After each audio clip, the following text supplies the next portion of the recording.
প্রায় ১.৫ বছর বন্ধ থাকার পর পটুয়াখালীর কলাপাড়া ৫০ শয্যা বিশিষ্ট হাসপাতালে আবারও চালু হয়েছে সিজারিয়ান অপারেশন কার্যক্রম। শনিবার সকালে ফিতা কেটে এ কার্যক্রমের উদ্বোধন করেন পটুয়াখালী ৪ আসনের সংসদ সদস্য এবিএম মোশাররফ হোসেন। এ সময় হাসপাতালের চিকিৎসক, কর্মকর্তা কর্মচারী, প্রশাসনের প্রতিনিধি ও গণমাধ্যম কর্মীরা উপস্থিত ছিলেন। হাসপাতাল কর্তৃপক্ষ জানিয়েছে, এখন থেকে সরকারি ব্যবস্থাপনায় তুলনামূলক কম খরচে গর্ভবতী মায়েদের সিজারিয়ান অপারেশন করা যাবে। এতে কলাপাড়া ও আশপাশের উপকূলীয় এলাকার নিম্ন ও মধ্যম আয়ের মানুষের চিকিৎসা ব্যয় কমবে বলে আশা করা হচ্ছে। উপজেলা স্বাস্থ্য ও পরিবার পরিকল্পনা কর্মকর্তা ৩ মং জানান, চিকিৎসা সংকটসহ নানা কারণে দীর্ঘদিন এ কার্যক্রম বন্ধ ছিল।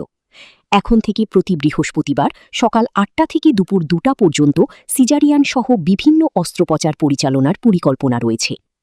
দীর্ঘ বিরতির পর সেবা পুনরায় চালু হওয়ায় স্বস্তি ফিরেছে স্থানীয় রোগী ও বাসিন্দাদের মধ্যে।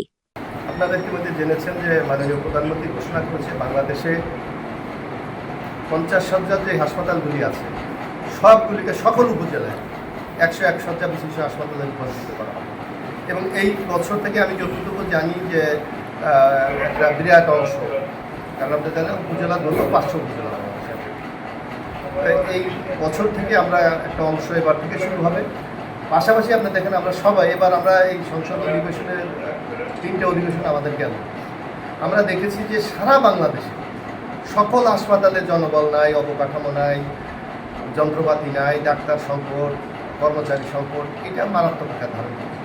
ইতিমধ্যে সরকার ঘোষণা করেছে যে বিশেষ করে ইউনিয়ন পর্যায়ে আমাদের সরকারের একটা কর্মসূচি আছে, সেটা হলো আপনাকে রোগ হওয়ার আগে এটাকে সচেতনতার মাধ্যমে কীভাবে প্রতিরোধ করা যায়, যার জন্য ১ লক্ষ আপনার স্বাস্থ্যকর্মী নিয়োগ দেওয়া হবে। তাদের কাজই হবে এই মানুষকে সচেতন করে, যাতে এমনকি যেমন আপনার হার্টের রোগ, যাদের কোলেস্ট্রল বেশি, তারা যদি একটু রেগুলার ব্যায়াম করে, হার্টের খাদ্য অভ্যাসটা চেঞ্জ করে, তাইলে এদের এটা হবে। এইভাবে যদি আমরা মানুষকে কনভিন্স করতে পারি, তাইলে অনেকগুলি হাসপাতাল হয়তো আসতে হবে, যাদের এই কর্মসূচি সরকার নিয়েছে। পাশাপাশি আমরা দেখবেন এই যে যন্ত্রপাতি অনেকগুলি নাই, তারপর আমরা এমনও দেখেছি যে অনেক জায়গায় যন্ত্রপাতি কেনা হয়েছে, অথচ সেগুলো বাস্তববন্দি সেগুলি ব্যবহার হয়নি, ইতিমধ্যে তাদেরকে এখন মানে শেয়ার মূল্যে বিক্রি করতে হচ্ছে। এরকম অনেক ঘটনা আছে, যার জন্য আমাদের সরকার কাজ করছে। এবং আপনি দেখেন যে স্বাস্থ্যমন্ত্রী প্রতিনিয়ত সারা বাংলাদেশে ট্যুর করছে, কোথায় কী সমস্যা আছে সেগুলি উনি দেখছে।